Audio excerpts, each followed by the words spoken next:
Well, when I started doing it towards, how am I going to talk about the black cat down here and not give away the whole story? Which at the end of it has a whole lot to do with mentioning of a well-constructed house and the base of a fireplace.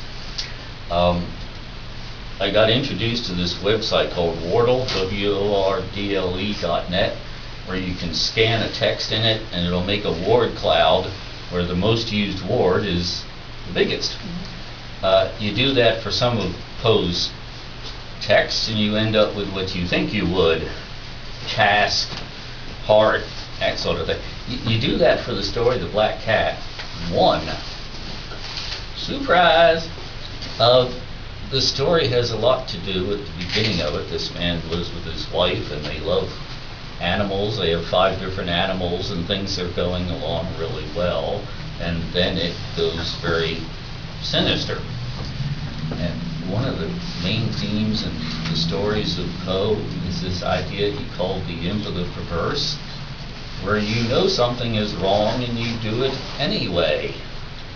I sometimes at this point have quoted a mid-20th century songwriter who once wrote a lyric, I sought a man in Reno just to watch him die, even though my mother told me to never play with guns. That being by Johnny Cash. And I'm amazed. I've had teachers from Germany, people from Romania, African American 7th grade students, they all pick up on Johnny Cash. It's great. And that Poe would have picked up on this similar idea back in the 1840s.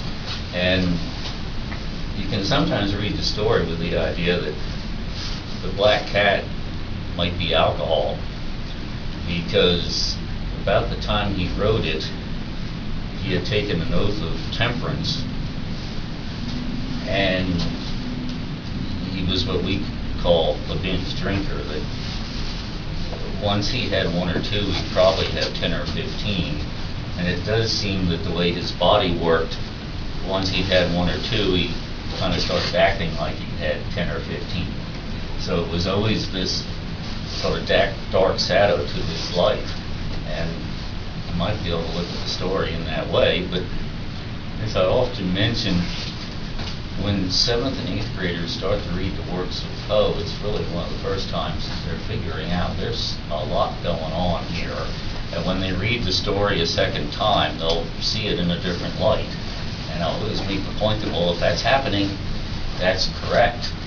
Well, of course, at the end of the story, it has quite to do with the base of the fireplace being removed, and in there is revealed the black cat.